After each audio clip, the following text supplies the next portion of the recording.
Ya, kita mulai saja. Assalamualaikum warahmatullahi wabarakatuh. Selamat pagi, rekan-rekan mahasiswa semua. Untuk kesempatan kali ini, Anda berjumpa dengan saya, salah satu dosen di biologi yang mungkin Anda sudah belum tahu namanya ya. Saya Tridewi Kapribadi, biasa dipanggil Bu Dewi. Dan saya tergabung di bidang minat biologi lingkungan, khususnya untuk lingkungan perairan. Ya. Untuk kali ini saya akan sedikit memberikan pemantik lah ya untuk acara diskusi yang akan datang mengenai environmental issues. Ya, kita akan lanjutkan saja slide berikutnya. Warung kami.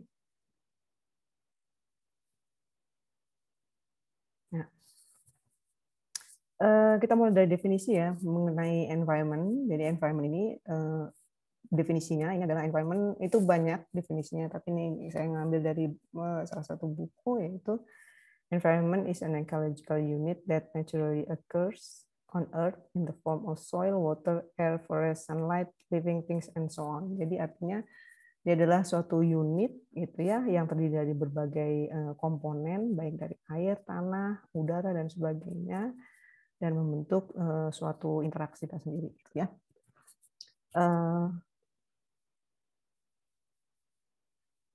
Ya.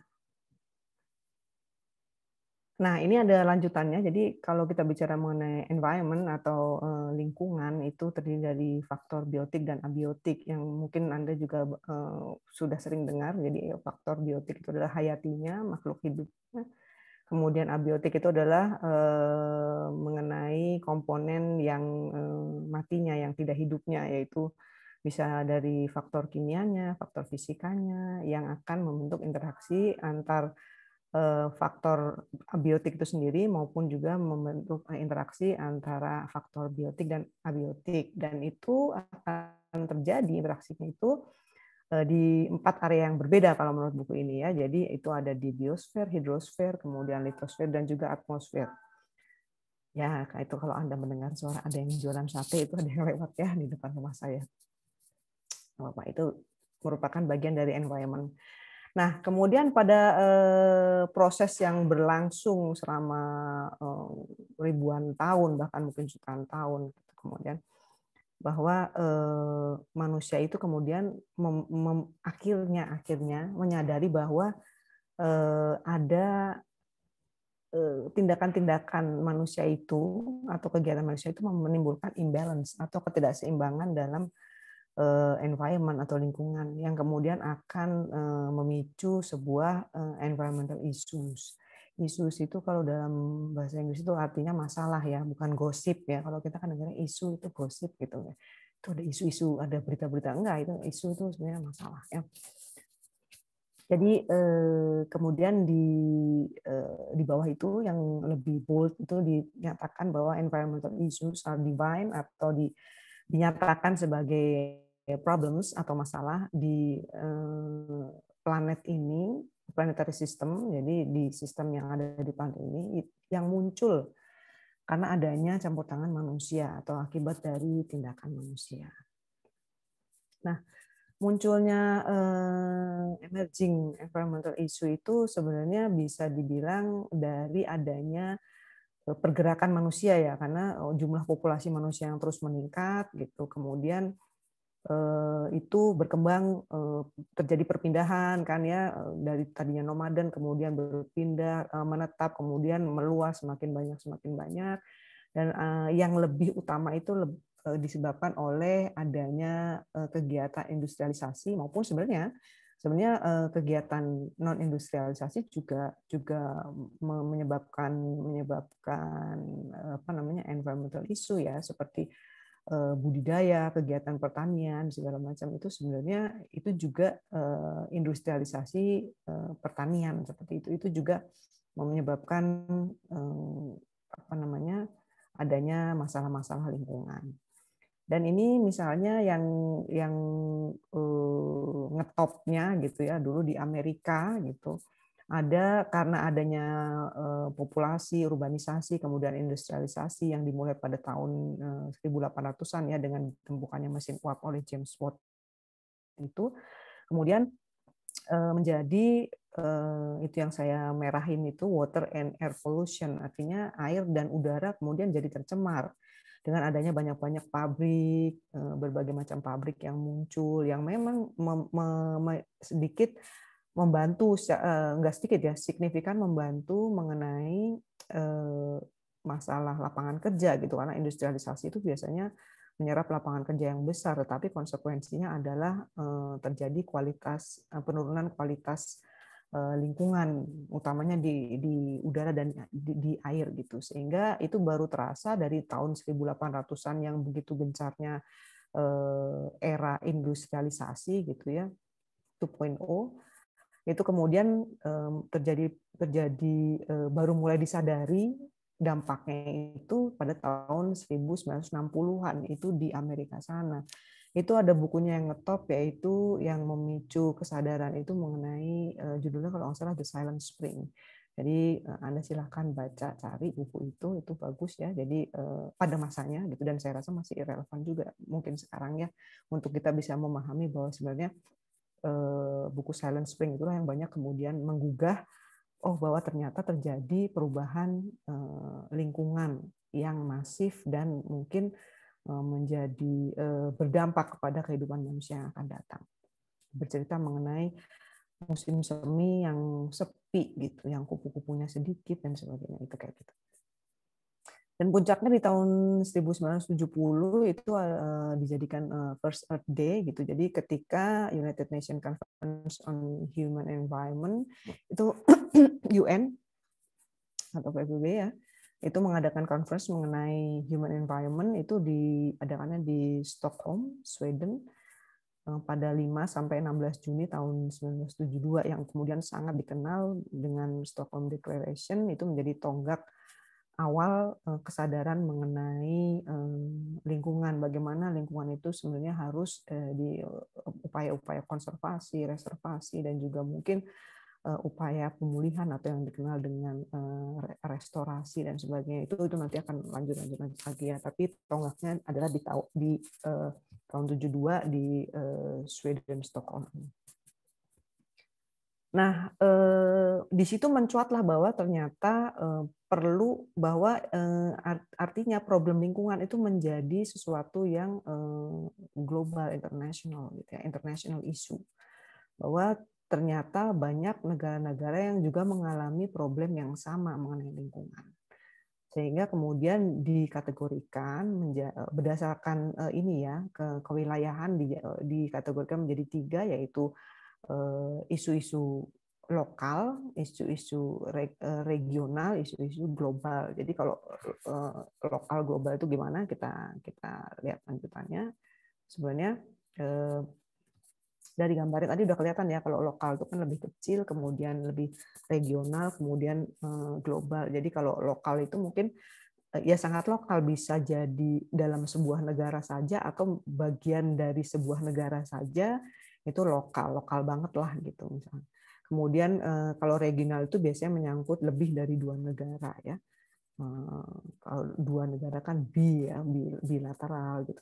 Kalau regional itu 2, 3, 4, 5. Jadi sebagian aja region yang biasanya mempunyai karakteristik yang mirip-mirip lah, rumpun gitu, biasanya satu rumpun, Asia Tenggara gitu kan, atau Indochina gitu, atau Eropa Barat, atau kira-kira seperti itu regional. Nah kemudian berkembang lagi ternyata bahwa isu-isu ternyata sekarang menjadi yang namanya transboundary issue atau lintas batas ya. Nah itu menjadi global, atau ternyata seluruh dunia tanpa terkecuali di negara-negara di bumi ini mengalami isu yang sama, ataupun kalaupun tidak sama saling terkait satu dengan lainnya ya. Nah, ini kita masuk pada example atau contoh dari permasalahan lokal yang biasanya mulanya dari permasalahan lokal dulu ya, yang kemudian tidak tertangani dan terjadi terus-menerus, kemudian menjadi isu regional dan kemudian akan menjadi isu global. Ini misalnya lokal itu pollution, kemudian desertification ya, bukan desert ya. Desert benar, desertification. Desert itu kan gurun. Ya, jadi penggurunan, jadi kekeringan kemudian jadi gurun gitu ya. Bukan desert ya, kalau desert kan makanan penutup. Kemudian waste disposal atau pembuangan limbah ya. Itu menjadi masalah lokal yang kemudian nanti kita lihat ya isunya akan berkembang menjadi regional atau mungkin bahkan global. Kemudian water scarcity itu adalah kelangkaan air bersih. Nah, kemudian kita menginjak pada regional dan juga mungkin ke global isu, karena sebenarnya sekarang regional isu itu sudah cukup jarang ya, karena sekarang banyak berkembangnya itu menjadi global isu. Jadi sudah betul-betul nggak ada batas lagi, bahkan sampai masalah lingkungan pun jadi lintas batas, kira-kira seperti itu ya.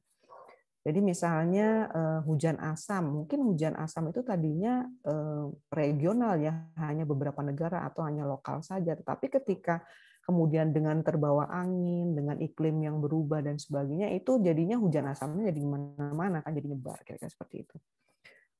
Global warming sudah jelas ya, itu pemanasan global, artinya seluruh planet ini merasakan adanya perubahan yang global dari peningkatan suhu udara yang kemudian berpengaruh terhadap suhu pencairan es ya, pencairan es di kutub utara dan selatan, sehingga menjadikan peningkatan muka air laut, kira-kira seperti itu, sea level rising gitu.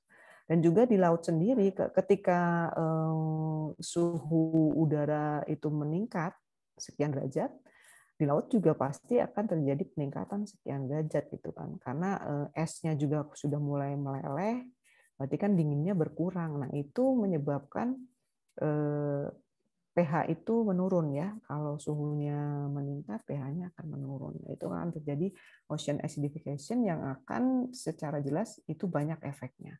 Nanti kita diskusi ya. Nah, kemudian juga ozone depletion. Ozone depletion ini mungkin katanya dulu berdasarkan penelitian itu ozon ini hanya terjadi awalnya di beberapa bagian, artinya lubang ozon itu terjadi hanya di beberapa bagian dari seluruh atmosfer yang melingkupi planet bumi ini. Tapi bolongnya itu kemudian menyebabkan percepatan global warming gitu ya, sehingga semakin besar dan lubang ozonnya atau tidak hanya lubang, jadi sekarang terjadi penipisan ozon secara global di dalam atmosfer itu. Nah, itu tadi kita bicara lokal, bicara regional, bicara global. Nah, sekarang kalau di Indonesia tuh gimana sih? Jadi kayak misalnya di Indonesia itu apa saja, misalnya deforestation atau penebangan hutan. Terus apa efeknya, Bu? Kan kita doang yang tebangin pohonnya. Oh iya jelas gitu. Artinya gini, tidak semua negara itu dianugerahi wilayah hutan yang lebat, apalagi seperti hutan tropis. Sehingga Anda tahu sendiri bahwa penghasil oksigen itu satu-satunya itu dari golongan tumbuhan, dari kelompok tumbuhan kan gitu ya. Sehingga kalau seluruh makhluk di bumi ini membutuhkan oksigen dan sumber penghasil oksigen itu adanya terbanyak di daerah-daerah tropis, dan ketika itu dibabat berarti seluruh pengguna oksigen itu akan merasa nantinya akan kekurangan oksigen kan, seperti itu. Jadi apa yang kita lakukan di sini, penebangan hutan, deforestasi dan sebagainya, itu ternyata berefek terhadap global community gitu ya.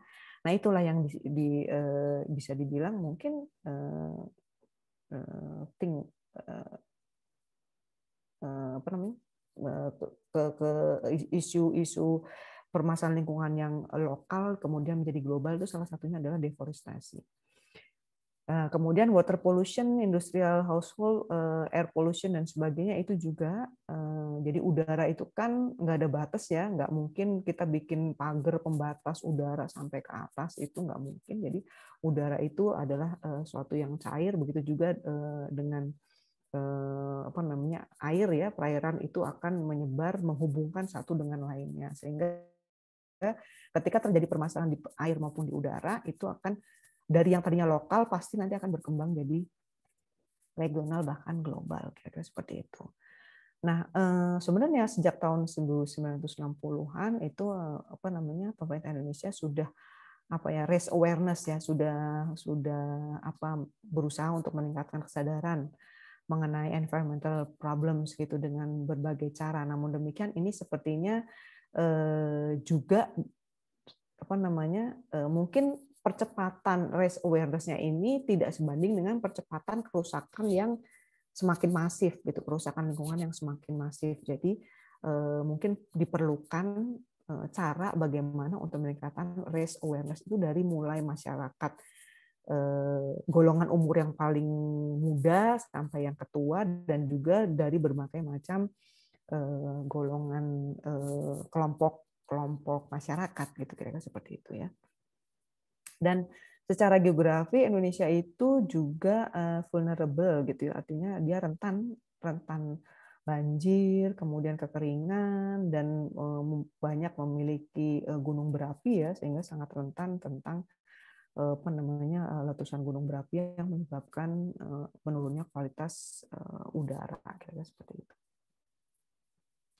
Nah, ini environmental issue di Indonesia lain lagi itu selain deforestasi, itu kemudian juga water and air pollution tadi ya, karena kita juga kemudian di kota-kota besar itu terlihat sekali perkembangan industrialisasinya, dan ketika mungkin bukan di kota-kota besar pun deforestasinya sangat tinggi. Kemarin tuh, akhir tahun kemarin saya sempat ada diberi kesempatan Allah Subhanahu wa taala untuk ke Kalimantan Utara ya. Saya pikir Kalimantan tuh masih sangat lebat gitu hutannya, tapi ternyata sudah berganti menjadi banyak sekali kebun-kebun kelapa sawit gitu yang saya rasakan di sana. Jadi bahkan hutan aslinya sendiri segala juga sudah saya nggak nemu sih, karena saya kesananya tuh bekas tambang, bekas apa namanya, pembukaan untuk perkebunan sawit seperti itu ya. Jadi ternyata Kalimantan juga sudah seperti itu gitu. Sementara dulu saya waktu belajar geografi SD SMP itu Kalimantan itu kan sekian puluh persen gitu kan terdiri dari hutan tropis dan sebagainya. Nah itu mungkin sudah sangat berkurang. Bahkan ketika kalau Anda main ke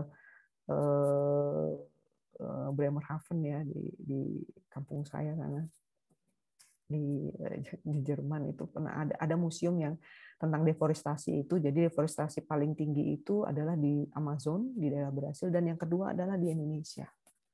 Ya, jadi itu luar biasa ya, kita sebagai nomor 2 gitu tertinggi, tapi kok hal yang buruk gitu.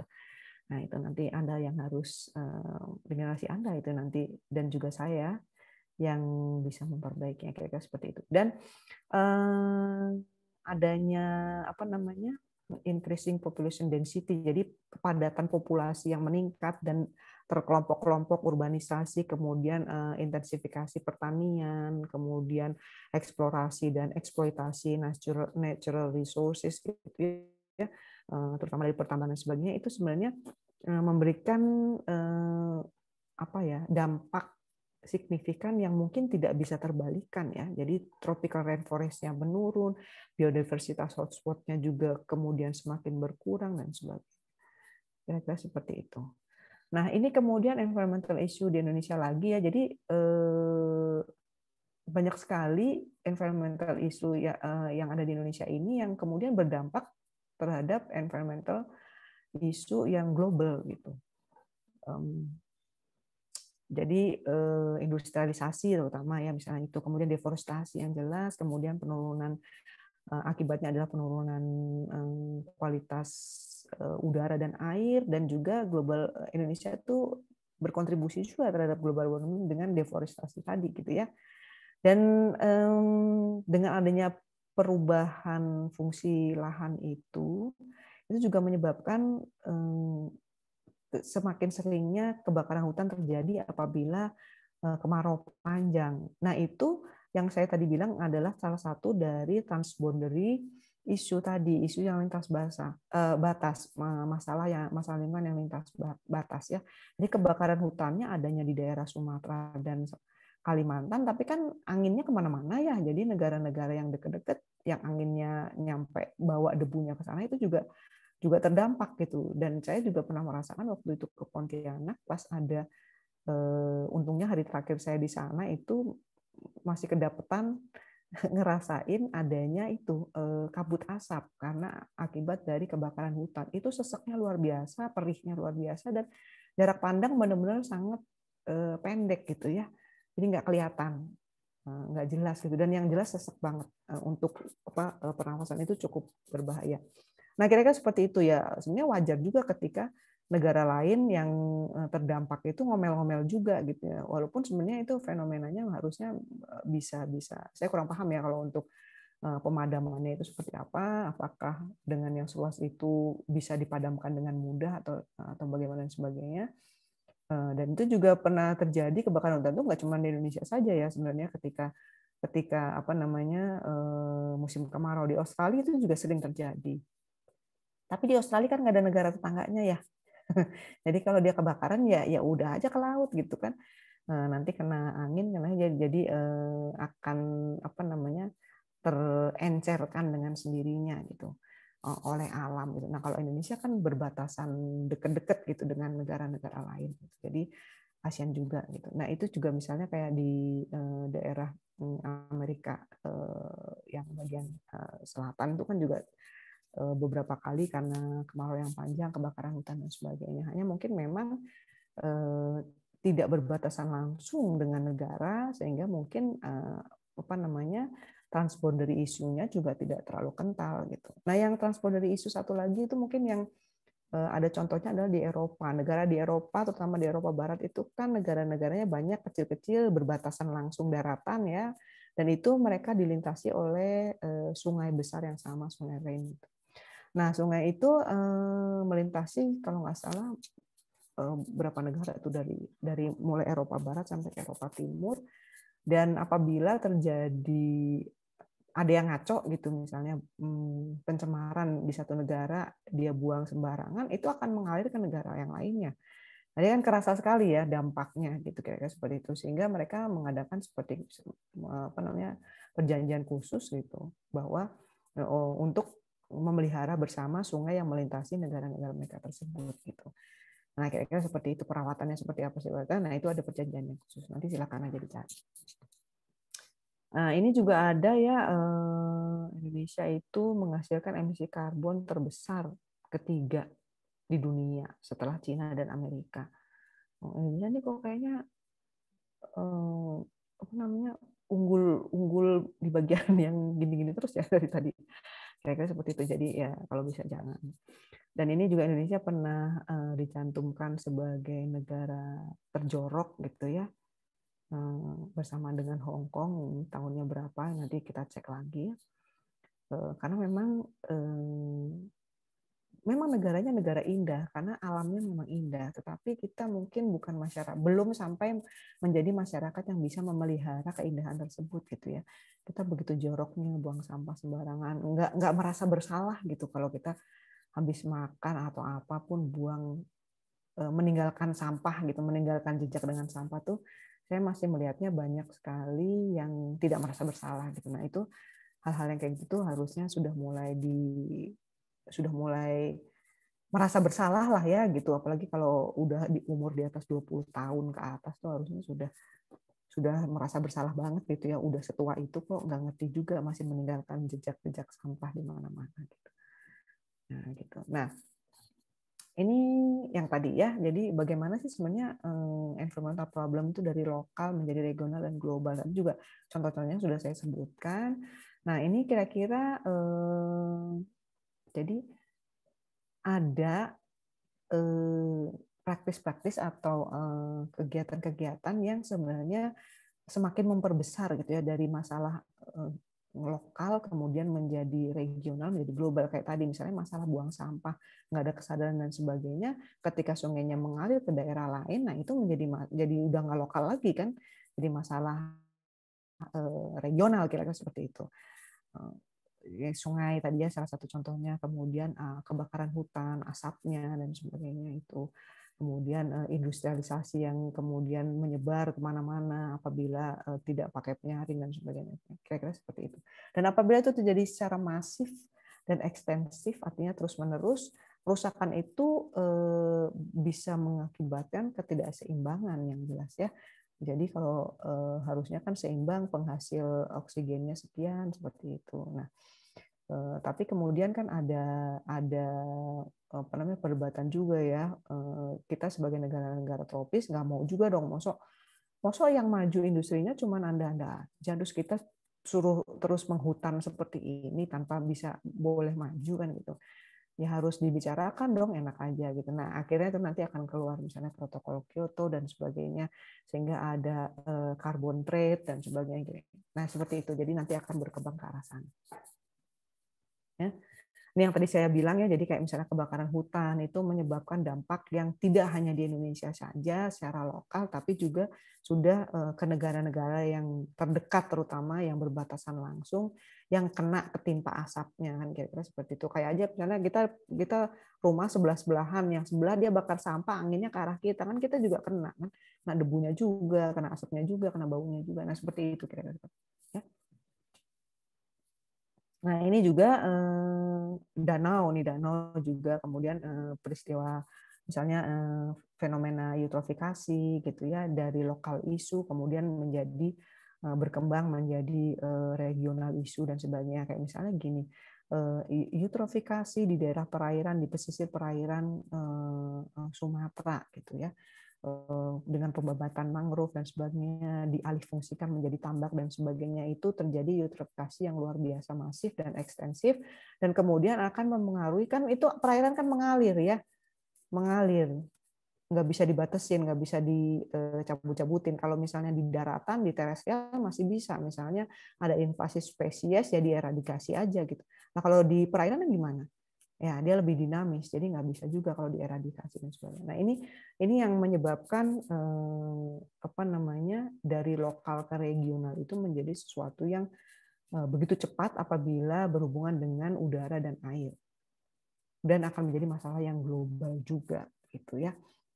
Jadi kualitas udara itu kan nanti semuanya nyampur, itu satu planet itu nggak ada pembatasnya. Air juga terutama di ocean gitu ya. Kalau kita kalau di sungai mah nggak apa-apa. Lo sungai kan ngalir-ngalirnya nanti ke laut juga kan. Nah kalau laut kan nanti berhubungan ke semuanya. Jadi semuanya tetap aja apa namanya, saling berhubungan satu dengan lainnya. Jadi sekarang di era yang global ini kita nggak hanya memikirkan bagaimana kita bisa kasarannya kita bisa nonton secara global gitu ya, ada siaran langsung di sana, kita nggak perlu ke sana tapi kita bisa nonton dari sini, itu adalah salah satu keuntungannya. Tetapi keburukannya adalah bahwa masalah itu juga bisa menjadi global gitu, dan kalau kita dibilang penyebabnya nanti kita bisa kena sanksi dan sebagainya. Nah ini mungkin akhir dari sedikit pemaparan saya. Nanti kita bisa diskusi lebih panjang di kesempatan berikutnya, yaitu behavioral insight, health tackle environmental issue. Jadi wawasan, ya, wawasan dan tingkah laku mengenai lingkungan itu sebenarnya akan membantu kita untuk tackle tuh menghambat lah ya, menghambat mengenai atau memperlambat environmental issue, masalah-masalah lingkungan. Nah, itu gimana tuh caranya? Nah, nanti kita akan diskusikan pada sesi tatap maya ya. Tatap maya, sekarang masih tatap maya, tapi mudah-mudahan bisa dalam waktu dekat luring, karena kalau diskusi luring itu kan ekspresinya kelihatan ya, mukanya bengong atau enggak, itu seperti apa itu akan kelihatan. Tapi kalau tatap maya itu agak bingung juga ya, ini orangnya sambil tidur apa kemana, beli sayur dulu atau gimana, nggak ketahuan gitu. Jadi silakan Anda baca lagi, eksplor lagi dari apa-apa yang tadi sudah saya sampaikan. Nanti kita diskusi, ini hanya sebagai pemantik saja supaya nanti Anda bersemangat gitu ya untuk membahas mengenai environmental issue yang sebenarnya memang akan seru sekali, walaupun memang sampai sekarang belum ketahuan ujungnya di mana. Kira-kira seperti itu dari saya. Terima kasih atas perhatiannya setelah menyimak. Semoga bisa memperluas wawasan Anda dan memancing keingintahuan Anda, memantik rasa penasaran Anda untuk lebih mengeksplor lagi mengenai environmental issue. Dan saya berharap Anda bisa bergabung dengan saya, mungkin salah satunya bisa menjadi penggiat lingkungan dan sebagainya, untuk bisa berkontribusi terhadap lingkungan kita lah ya, keberlanjutan lingkungan kita. Sekian, terima kasih dari saya. Wassalamualaikum warahmatullahi wabarakatuh. Sampai ketemu lagi.